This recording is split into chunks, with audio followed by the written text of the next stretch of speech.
हिंदी प्रगति समिति के माननीय अध्यक्ष श्री सत्यनारायण जी, उपाध्यक्षा डॉक्टर सविता सिंह नेपाली जी, हिंदी के विद्वान और मंत्रिमंडल सचिवालय के विशेष सचिव डॉक्टर उपेंद्र नाथ पांडे जी, हमारे वरिष्ठ अधिकारी, राजभाषा का निदेशकत्व कर रहे श्री सुमन कुमार जी, राजभाषा उप निदेशक का पद सुशोभित कर रहे डॉक्टर अनिल कुमार लाल जी, हमारे विद्वान प्राध्यापक डॉक्टर अनुज जी, सर्व प्रिय संचालक डॉक्टर प्रमोद कुंवर जी, उपस्थित राजभाषा परिवार के सभी प्रबुद्ध मित्रगण, आज मैं इस जयंती समारोह में शामिल होकर खुशी का अनुभव कर रहा हूं। 1.5-2 वर्षों के बाद पटना लौटा हूं और आते ही यह निमंत्रण मुझे मिला। मैं आलोक जी और प्रमोद जी को विशेष रूप से धन्यवाद देता हूं कि उन्होंने मुझसे संपर्क साधा और मेरी सहमति पाई।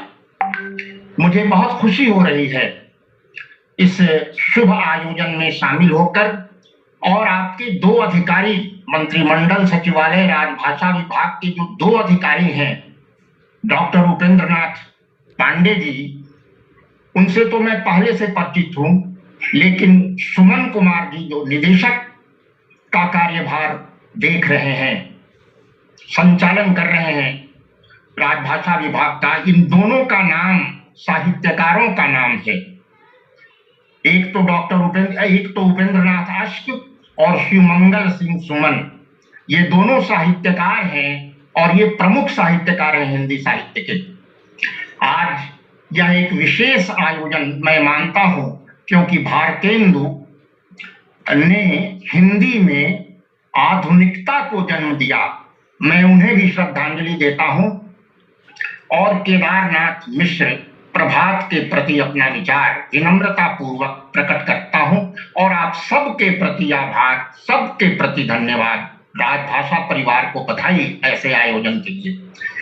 मैंने केदारनाथ मिश्र प्रभात को देखा है, उनके मुख से मैंने उनकी कविताएं सुनी है। एक बार उनके जीवन काल में उनके जयंती समारोह में शामिल होने का भी मौका मुझे मिला है। वे प्रशासन विभाग की सेवा में थे। प्रभात जी ने हिंदी में एमए किया, भाषा विज्ञान की अच्छी जानकारी थी, संस्कृत का भी अच्छा ज्ञान था, और अंग्रेजी भाषा में भी वे यदा कदा लिखा करते थे, जो पटना के एक प्रतिष्ठित अंग्रेजी अखबार में प्रकाशित होता था। समकालीन साहित्यकारों पर उनका लेख अंग्रेजी में आता था। उसका एक संकलन निकला है, जिसका सुअवसर मुझे मिला है संपादन करने का, और मेरी एक संक्षिप्त भूमिका भी उसमें है। भारतेंदु की पंक्तियां अक्सर उद्धृत की जाती हैं, निज भाषा उन्नति है, लेकिन भारतेंदु ने दूसरी भाषा से परहेज नहीं किया। उन्होंने यह नहीं कहा कि दूसरी भाषा का वर्ण मत करो, दूसरी भाषा को स्वीकार मत करो। भारतेंदु के जीवन काल के बाद आज 2120 में दुनिया बहुत बदल गई है और दूसरी भाषाओं का विस्तार भी हो रहा है। हिंदी ने काफी प्रगति की है और भारतेंदु का उसमें बड़ा योगदान है, तो प्रभात जी का भी योगदान है और भी कवियों का योगदान है। भारतेंदु की मृत्यु अल्पायु में हुई, लेकिन प्रभात जी ने दीर्घ जीवन जिया। अल्पायु में भारतेंदु ने काफी काम किया और प्रभात जी ने भी अपनी हिंदी सेवा, जो 5 दशकों से अधिक है, उसमें काम किया। 5 दशक तक काम किया हिंदी का, और संस्कृत का भी अच्छा ज्ञान था। उनकी भाषा संस्कृत निष्ठ भाषा थी, लेकिन उसमें काफी प्रवाह था। भारतेंदु के निधन के 22-23 वर्ष बाद प्रभात जी आते हैं, दिनकर आते हैं, हरिवंश राय बच्चन आते हैं, और इन सब लोगों ने मिलकर हिंदी को गति दी, हिंदी को प्रवाह दिया, हिंदी को गतिशील बनाया, खड़ी बोली को जीवंत बनाया। और 1907 में प्रभात जी आए, 1907 में बच्चन जी आए, 1908 में दिनकर जी आए, और मैथिली शरण जी तो थे ही, महावीर प्रसाद द्विवेदी तो थे ही, सबका योगदान है। यह एक सामूहिक प्रयास है, यह एक सामूहिक विकास की यात्रा है। हिंदी की यात्रा भारतेंदु, आधुनिक हिंदी की यात्रा भारतेंदु से शुरू होती है, लेकिन यह एक बड़ा आंदोलन बना और सामूहिक विकास, सामूहिक प्रयास की यात्रा, हिंदी की यात्रा। मैं अपनी एक कविता से, छोटी सी कविता से श्रद्धांजलि देना चाहता हूं हिंदी के उन नायकों को, जिसमें मैं प्रभात जी को भी मानता हूं और भारतेंदु को तो हम मानते ही हैं। वर्षों वर्षों की यह हिंदी गलती ढलती ही आई है, कंकड़ पत्थर पत्थर उबड़ खाबड़ के पथ चलती ही आई है, बस ऐसे ही गतिमान रही, यह रही निखरती वर्षों से, तपकर कंचन बन गई स्वयं पाकर स्वरूप संघर्षों से। यह भाषा राजभाषा की पत्रिका में भी छपी थी और मुझे बहुत खुशी होती है कि राजभाषा में अपना सहयोग करते हुए प्रभात जी ने की भाषा संस्कृत निष्ठ भाषा थी और वह प्रवाहमयी भाषा थी। प्रभात जी हिंदी के विद्वान थे, संस्कृत के विद्वान थे, और जहां तक मुझे मालूम है वे भाषा परामर्शी भी थे सरकार के। जब तब वे भाषा पर परामर्श भी देते थे और प्रभात जी ने हिंदी को शब्द भी दिए। उन्होंने गीतकार के रूप में भी अपना अवदान दर्ज किया। भले हम उनके गीतकार को उतना महत्व न दें, लेकिन प्रभात जी के प्रबंधकार को तो हम महत्व देते ही हैं। प्रभात जी एक प्रबंधकार के रूप में हमेशा याद किए जाएंगे।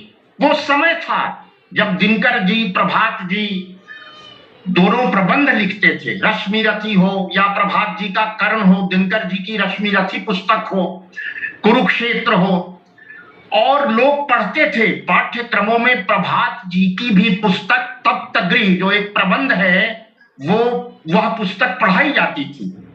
और हम अपने मिथक से, अपनी संस्कृति से, अनुज जी बात कर रहे थे संस्कृति की, हम अपनी संस्कृति से, अपने मिथक से, रामायण के पात्रों से, महाभारत के पात्रों से सम्मुख होते थे, समक्ष होते थे और उनसे परिचित होते थे, और इस तरह हमारी संस्कृति समृद्ध होती थी।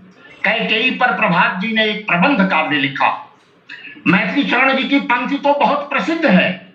मैं भारत भारती की अभी चर्चा कर रहा था कि भारत भारती के आने के बाद देश में राष्ट्रीयता की चेतना जगी, राष्ट्रीयता की चेतना जगी। मैथिली शरण जी ने देश को जगाया। लोग कहते हैं कि भारत भारती हिंदी में दूसरी गीता है।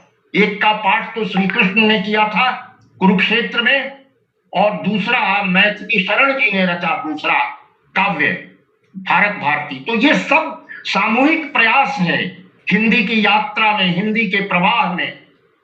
और प्रभात जी ने जो कैकेयी पर जो रचा, मैथिली शरण जी ने भी कैकेयी पर कहा है धन्य धन्य वह एक लाल की माई, जिस जननी ने है जना भरत सा भाई। कैकेयी के चरित्र को उठाया है, ऊपर किया है मैथिली शरण जी ने, कि जो नारी भरत की मां हो वह कितनी बड़ी, कितनी उदात्त, कितनी महान हो।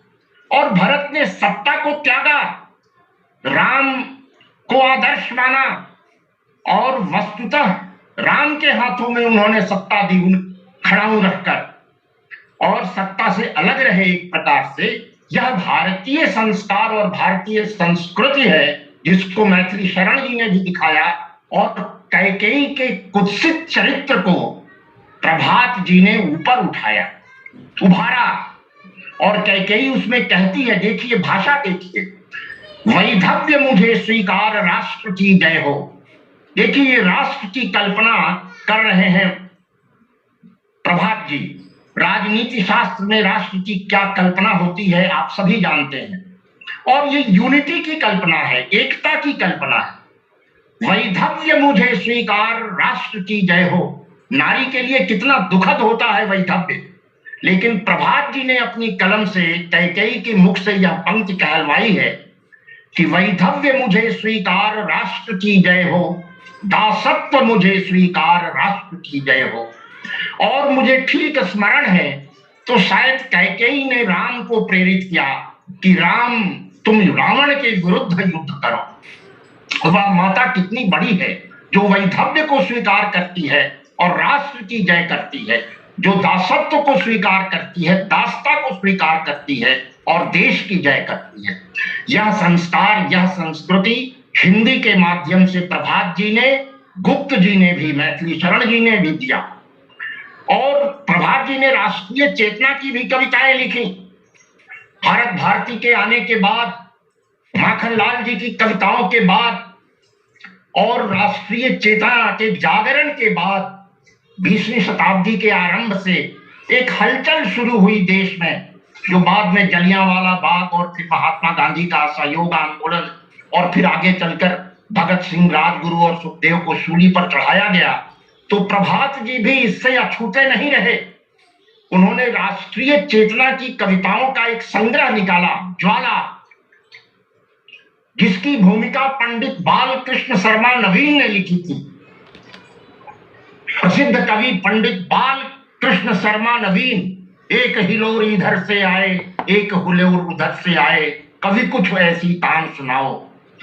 तो प्रभात जी ने जो राष्ट्रीय चेतना की कविता लिखी थी, जो ज्वाला संग्रह उनका आया, कविता संग्रह, उसकी भूमिका नवीन जी ने लिखी थी, पंडित बालकृष्ण शर्मा नवीन। वे स्वतंत्रता सेनानी भी थे, पंडित बालकृष्ण शर्मा नवीन।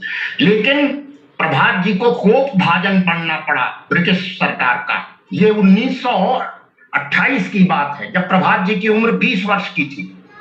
और 20 वर्ष की उम्र से ही उन्होंने साहित्य की सेवा शुरू की, खड़ी बोली की सेवा शुरू की, हिंदी की सेवा शुरू की। और वो जब्त कर ली गई, जहां तक मुझे मालूम है। वो प्रकाश में नहीं आ सकी, लेकिन वो संकलन तैयार हो सका। वो पुस्तक आ नहीं सकी, प्रकाशित नहीं हो सकी, लेकिन यहां जहां तक मेरी जानकारी है, और वो जब्त कर ली गई सरकार के द्वारा या नष्ट कर दी गई प्रकाशक के द्वारा भयभीत होकर। लेकिन प्रभात जी निरंतर लिखते रहे और उन्होंने न केवल गीत लिखे, श्वेत नील और कलापिनी उनके गीत संग्रह, गीतों का भी बड़ा महत्व था। बच्चन जी गीतों के लिए तो बहुत मशहूर हैं, दिनकर जी के भी गीत बड़े प्रसिद्ध हैं, और बच्चन जी के गीत तो बहुत प्रसिद्ध हैं। और इन दोनों कवियों ने कवि सम्मेलन के मंच से, बच्चन और दिनकर ने कविता को काफी लोकप्रिय बनाया और श्रोताओं तक पहुंचाया। लेकिन प्रभात जी का काव्य पाठ भी, उनके मुख से मैंने उनका गीत भी सुना है, उनका काव्य पाठ भी सराहनीय होता था। और काव्य पाठ का महत्व था कि एलियट ने कहा है कि a poem, a great service to a poem can be done when a poem is read as it should be read। कविता की एक बड़ी सेवा यह है कि कविता को उसी तरह पढ़ा जाए जिस तरह कविता पढ़ी जानी चाहिए। और प्रभात जी कविताओं को बड़ी गंभीरता पूर्वक पढ़ते थे और बड़ा सराहनीय काव्य पाठ उनका होता था। दिनकर जी तो प्रसिद्ध थे काव्य पाठ के लिए, और बच्चन जी भी प्रसिद्ध थे मधुशाला को लेकर और काव्य पाठ के लिए। लेकिन प्रभात जी की भाषा तत्सम निष्ठ हिंदी और एक शुद्धता, हिंदी की शुद्धता, हिंदी का अपना निजीपन, हिंदी का एक स्वतंत्र व्यक्तित्व। तो भाषा तो चलती रहती है, साहित्य का सृजन होता रहता है। ये ठीक है कि तुलसीदास जी ने उर्दू और फारसी के शब्द भी लिखे, शब्दों का भी प्रयोग किया है, और बाद में चलकर हिंदी में उर्दू के शब्द, फारसी के भी शब्द आए, तुलसीदास की रचनाओं में भी है। लेकिन प्रभात जी ने हिंदी को एक स्वतंत्र अस्तित्व दिया और उनका काव्य जो आया ऋतंभरा, कैकेयी के बाद ऋतंभरा आया, वो एक दार्शनिक काव्य है। प्रभात जी दर्शन में भी काफी रुचि लेते थे और परिश्रमी व्यक्ति थे। दिन भर सचिवालय में काम करना, शाम को और सुबह में कविता के प्रति समर्पण भाव से बैठ जाना, कविताओं की रचना करना और उसको प्रकाशित करना, वह हिंदी का युग था और हिंदी की सेवा देश सेवा मानी जाती। कलेजे के टुकड़े नाम से उनका एक संग्रह भी बहुत पहले आया।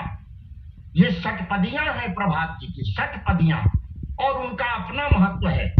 हम काल क्रम में बहुत लोगों को भूल जाते हैं, समय की धूल पड़ जाती है और आज के बाजारवाद में कविता एक संकट में है, ऐसा मैं मानता हूं।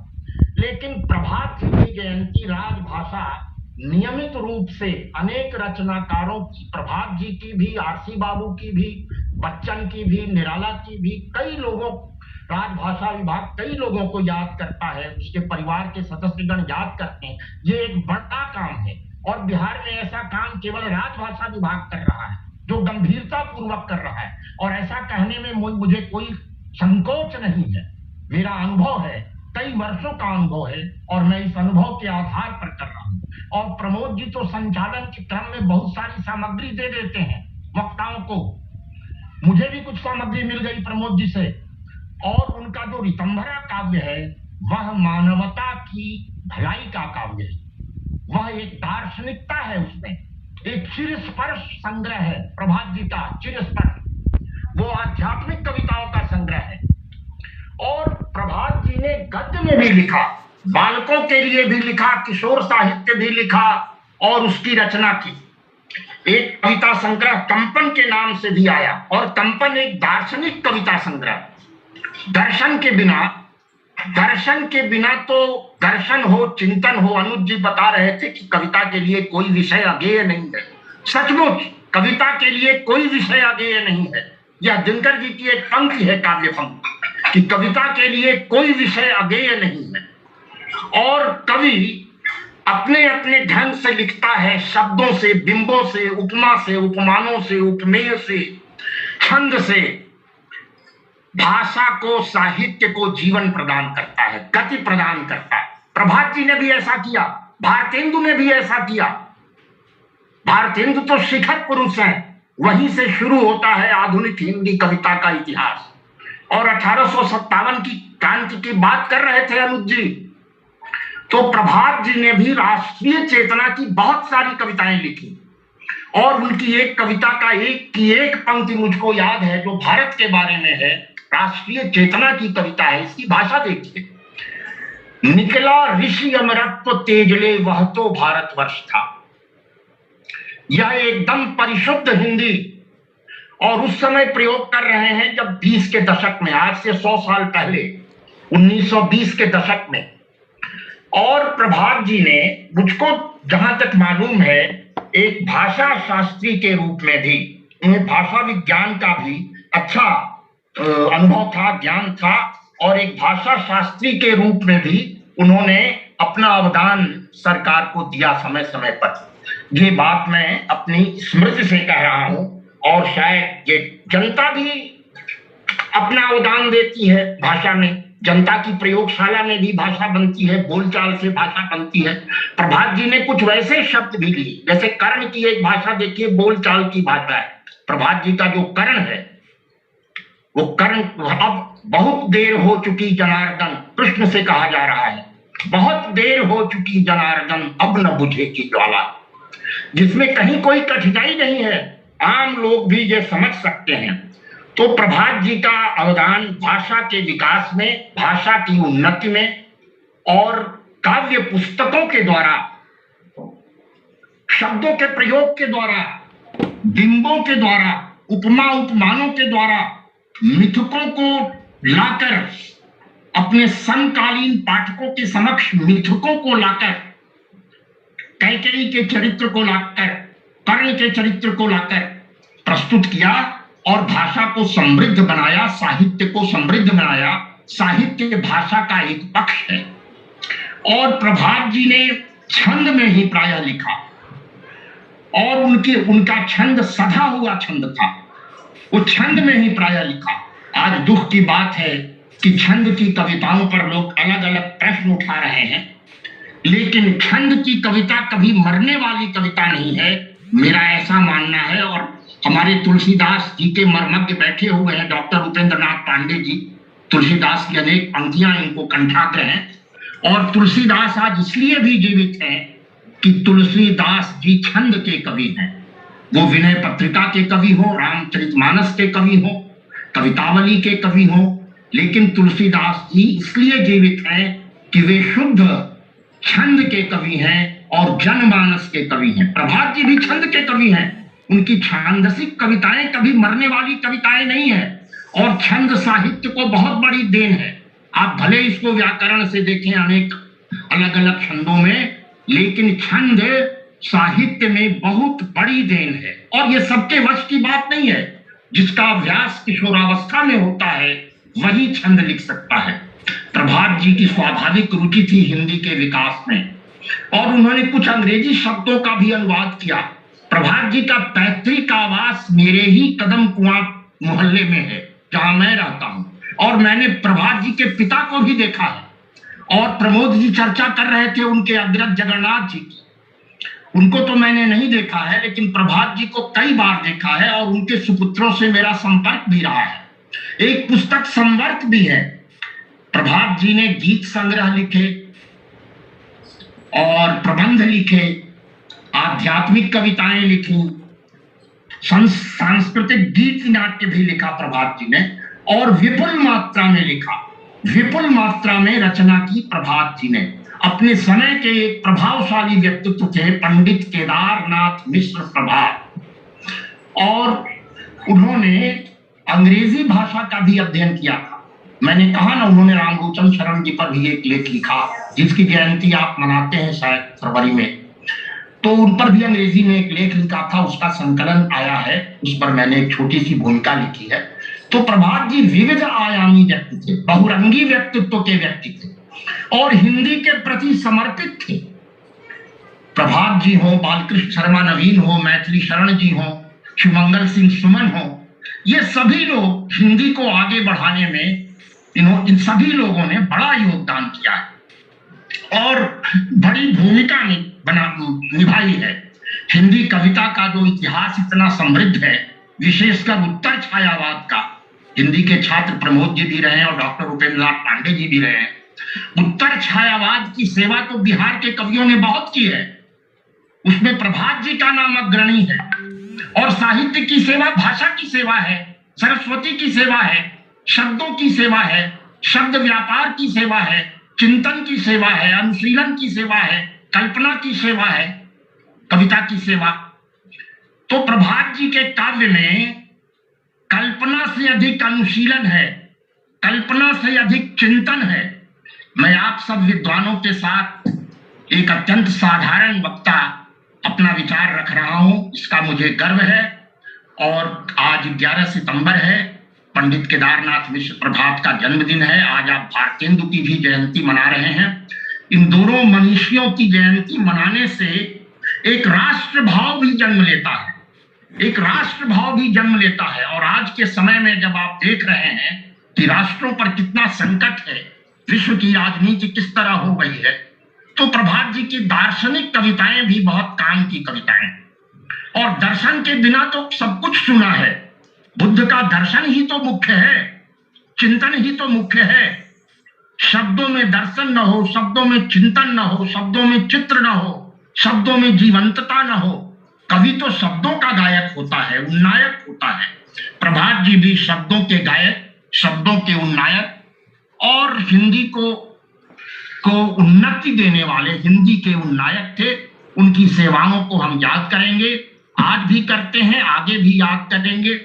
और हिंदी पर जो एक बड़ा बाजारवाद का संकट है, मैं आशावादी व्यक्ति हूं और ऐसा मानता हूं कि प्रशासन में हिंदी का काफी प्रयोग बढ़ा है, प्रशासन में हिंदी का काफी प्रयोग बढ़ा है। निदेशक जी को मैं सुन रहा था, उन्होंने स्पष्ट रूप से अपनी सभी बातें कही हैं और मैं उनकी बातों की सराहना करता हूं। प्रशासन में भी हिंदी का प्रयोग बढ़ा है और हिंदी से लोग काफी परिचित हुए हैं, अलग नए नए शब्द बने हैं। प्रभात जी का भी कुछ योगदान है प्रशासनिक शब्दों में, जहां तक मुझे जानकारी है। कविता के क्षेत्र में तो है ही अमूल्य योगदान और बड़े प्रबंधकार हैं प्रभात जी।